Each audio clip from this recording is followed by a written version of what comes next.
2009 में 207 सीट मिली थी कांग्रेस को, तो 5 साल सरकार चल जाती है आराम से। अरे 5 साल चलेगी सरकार, पूरे कार्यकाल तक चलेगी, बड़ी मजबूती के साथ चलेगी, सब कुछ ठीक ठाक है, कहीं कोई गड़बड़ नहीं है। गड़बड़ है तो सिर्फ विपक्षियों के दिमाग में कुछ कर पाए। यहाँ तक कि जो बिहार को विशेष राज्य का दर्जा की मांग जो कांग्रेस के ज़माने से हो रही है, हमारे नेता ने कांग्रेस के ज़माने में ही उसी समय जिस समय कांग्रेस की सरकार थी मांग किया था, और उस समय लालू जी भी एक प्रमुख घटक दल के रूप में थे कांग्रेस के साथ।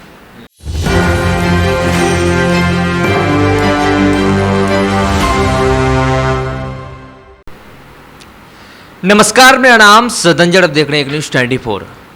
प्रधानमंत्री नरेंद्र मोदी तीसरी बार प्रधानमंत्री बन चुके हैं, लेकिन विपक्ष जोरदार हमलेवार हैं एनडीए के ऊपर। खासकर राजद हो चाहे कांग्रेस हो, सभी ये बोल रहे हैं कि सरकार गिर जाएगी, सरकार अधिक दिन नहीं टिक पाएगी। हमारे साथ बातचीत करने के लिए हेमराज राम है, जो कि जदयू के प्रवक्ता हैं। 8 से 10 मंथ के भीतर सरकार गिर जाएगी, ऐसा विपक्ष का दावा है। देखिए, विपक्ष ख्याली पुलाव पका रहे हैं और कह रहे हैं कि सरकार गिर जाएगी। क्यों सरकार गिर जाएगी? हमारी सरकार बहुमत में है, बहुमत से ज़्यादा सीटें हैं एनडीए के पास। हम ये पूछना चाहते हैं कि 1991 में कांग्रेस के पास 231 सीटें थी, तो 5 साल सरकार चल गई। 2004 में 145 सीटें थी कांग्रेस के पास, तो सरकार 5 साल चल जाती है। और 2009 में 207 सीट मिली थी कांग्रेस को, तो 5 साल सरकार चल जाती है आराम से। और 2024 में अकेले भाजपा को 240 सीट है, और जो बहुमत सिद्ध करने के लिए जितने सीटें चाहिए उनसे ज़्यादा सीटें एनडीए के पास है। तो ये सरकार क्यों नहीं चलेगी? अरे 5 साल चलेगी सरकार, पूरे कार्यकाल तक चलेगी, बड़ी मजबूती के साथ चलेगी, सब कुछ ठीक ठाक है, कहीं कोई गड़बड़ नहीं है। गड़बड़ है तो सिर्फ विपक्षियों के दिमाग में। अच्छा, एक ये सवाल है कि 8 मंत्रालय मिला है बिहार को। अब तक इतिहास में ऐसा नहीं था कि किसी राज्य को 8 मंत्रालय दे दिया जाए।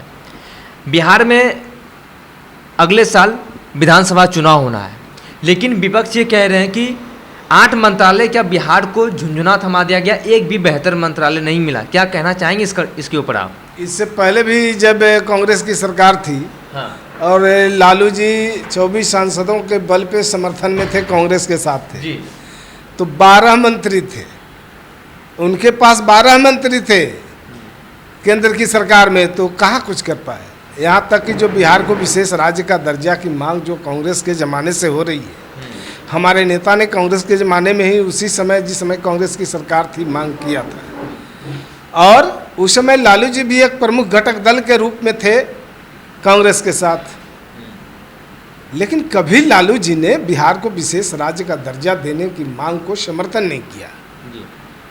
वो तो चाहते जिस तरह से ताकत में थे, कांग्रेस के साथ थे, एक प्रमुख घटक दल थे, लेकिन उन्हें बिहार से प्यार नहीं था, बिहार के विकास से मतलब नहीं था।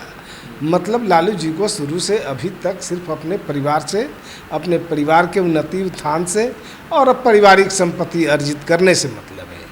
और आज जो तरह तरह के लोग सवाल उठा रहे हैं कि सबसे घिसा पीटा विभाग मिल गया बिहार को, मैं तो कहता हूँ कि बिहार की मिट्टी को, बिहार की गिट्टी को, बिहार के जन सरोकार से जुड़े हुए मुद्दों को हमारे शीर्षस्थ नेताओं ने सोचा है, समझा है, विचार किया है, और बिहार की मिट्टी से जुड़ा हुआ विभाग जो है बिहार को दिया है। इससे बिहार काफ़ी तरक्की करेगा, काफ़ी ऊंचाइयों पर जाएगा, विकास गति तेज होगा। हमारा सवाल ये था, हमारा जवाब नहीं मिला। हमारा सवाल ये था, उसका आप जवाब दीजिएगा। 8 मंत्रियों के सहारे क्या बिहार विधानसभा चुनाव की तैयारी है आप लोगों की, जिस तरीके से तालमेल बैठाई गई है जातीय समीकरण को देखते हुए? देखिए, हम लोग जो चुनाव लड़ते हैं विकास के बल पे, काम के बल पे वोट चाहते हैं। नीतीश कुमार जी कहते हैं कि हम वोट की चिंता नहीं करते, वोटरों की चिंता करते हैं। बिहार में रहने वाले लोगों की, सभी संप्रदाय, सभी धर्म के लोगों की, सभी जाति धर्म के लोगों की चिंता करते हैं कि उनका विकास कैसे होगा, उनका उत्थान कैसे होगा, बिहार प्रगति के पथ पर कैसे तेज चलेगा, इसके लिए नीतीश कुमार दिन रात लगे रहते हैं। और ये जो विपक्षी हमेशा चुनाव में बरसाती मेढक की तरह सज धज करके आ जाते हैं, वो हमारा कार्य नहीं है। हमारा कार्य है कि हम सब दिन जनता के दुख दर्द में, सुख में, दुख में भागीदार बनते हैं, उनके विकास की चिंता करते हैं और विकास करते हैं। तो हमें चुनाव कौन बड़ी बात हो गई, हम तो 24 घंटा चुनाव के लिए तैयार रहते हैं। हम तो जब बरसाती मेढक थोड़ी हैं जो बरसात में टर्रम टर करते रहेंगे। आप सुन रहे थे हिमराज राम को, जो कि जदयू के प्रदेश प्रवक्ता हैं। इन्होंने साफ तौर पर कहा कि हम लोग बरसाती मेढक नहीं हैं जो कि बरसात के सीजन में निकलते हैं, हम लोग विकास के बल पर चुनाव लड़ते हैं। लेकिन सबसे बड़ी बात यह है कि बिहार को 8 मंत्रालय मिला है।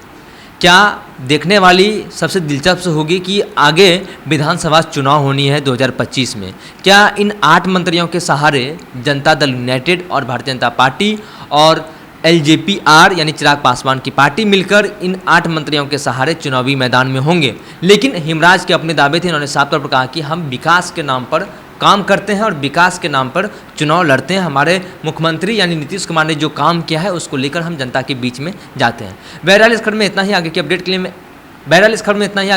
लिए बने रहिए इंस्टेंट रिपोर्ट पर। मेरे सहयोगी अंकित के साथ मैं संजय पटना।